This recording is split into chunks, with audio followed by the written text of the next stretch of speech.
Greetings everybody, welcome back to Cinema Prescriptions. I'm your host Devontae, and today we will be looking at Ghostbusters Afterlife. Let's get to it. Alright, so the synopsis for this one is when a single mother and her two children move to a new town, they soon discover that they have a connection to the original Ghostbusters and the secret legacy their grandfather left behind. So that's a pretty good setup for a film, I guess. Trying to follow into the footsteps of the original Ghostbusters and the sequel. So this is kind of like after what happened with the reboot in 2016. I think they just wanted to continue the old story and go more towards continuing that story.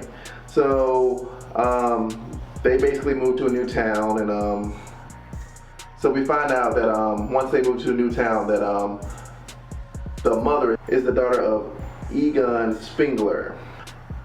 So it kind of follows the premise of them moving into the house, and Egon's goes kind of guiding the two children, Phoebe and Trevor, into finding certain things. Like, so Trevor finds the Ecto-1, and he fixes that up, and Phoebe finds the old ghost busting equipment that's hidden under the shed outside, and so she starts messing with those things and stuff like that. And the movie pretty much follows them trying to stop an event that's gonna cause a lot of ghosts to erupt from the town. So that's pretty much the premise and the synopsis of the story. So let's move on to the director. Who directed this film? So the director of this film is Jason Reitman, who is also the son of the person who directed the first film, which it was Ivan Reitman. So Jason is known for directing, his biggest film, in my opinion, was Juno. So he directed Up in the Air. He also directed Young Adults. And the film I've most recently seen with him directing was Tully. And that one, so basically it follows the mother going through postpartum depression, and they hire a nanny, and she kind of rediscovers herself through the nanny and the nanny's wild antics and stuff like that. So we can kind of tell that Jason pretty much is a character-driven director based off of Juno and Tully.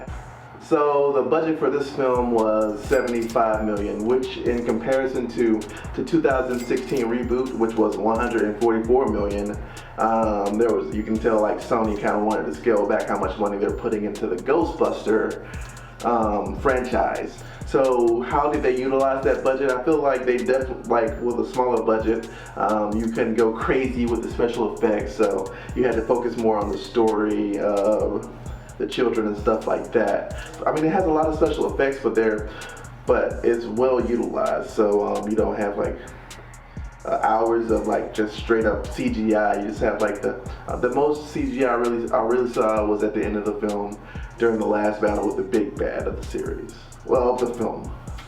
So I feel like they definitely like utilized their budget. The movie looks great. I definitely liked a lot of the character designs and stuff like that.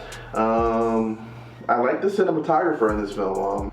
So the scenes of like the Ecto-1 driving and drifting through the desert and stuff like that looked really good. For $75 million, I feel like they did really well with it. So moving on to a good comparison film, I would say that this film kind of reminds me of It, because it's kind of like a reboot of an older film. I know It was a book before, but like when I think about how they updated it from the older film, that's the kind of feeling I get for Ghostbusters. So It also follows a group of children who are trying to defeat a up-and-coming evil. So it kind of is like the same thing that's going on with Ghostbusters. Mind you, I feel like It definitely is more kid-friendly than It, like, because I believe It was rated R. So that's my opinion about the good comparison film. Let's move on to what made it easy to love. My favorite part of the film was the Walmart scene. It has like some pretty funny gags in it, and it gets really dark, and it's really like kind of dark humor. If you see it, like you saw in the trailer, him interacting with the marshmallow ghost, and I thought that was really, and that's like just the tip of the iceberg with that scene. I really like that part of it. Also, I love a lot of the character designs in the film. Like the metal eating ghost was pretty cool, and the marshmallow ghosts, the mini marshmallow ghosts were pretty cool also. And also I feel like the third act is pretty strong compared to the first half of the film. Because you get like more of the action going on, you get, well, spoiler alert, you get to see the old Ghostbusters in action, and which is really a big draw for any of the older fans of the series. I'm not really a big fan of the Ghostbusters. I cannot remember any of the older films. I also like how they treated Egon's character, like how they had the ghost subtly manipulate the environment to inform his grandchildren of what they need to do and how they can stop the threat that's coming. So they just had like cool things where like the ghost would move lights and stuff like that. It sounds kind of, it doesn't sound as impressive, but like if you see it in the film, I feel like they did a great job with that. All right, let's move on to what makes the film hard to love. It's pretty much a kind of a generic film. No new ground is really broken. It's kind of playing it safe. Like they wanted to respect the fans of the old film, and I feel like they just didn't make any like big jumps to move the series forward. Yes, I know it's a younger cast now, but I don't think it took enough risks in order to become its own film and just like differentiate itself from any other film that's coming out today. Like a lot of the comedy in the film, I feel like it fell flat.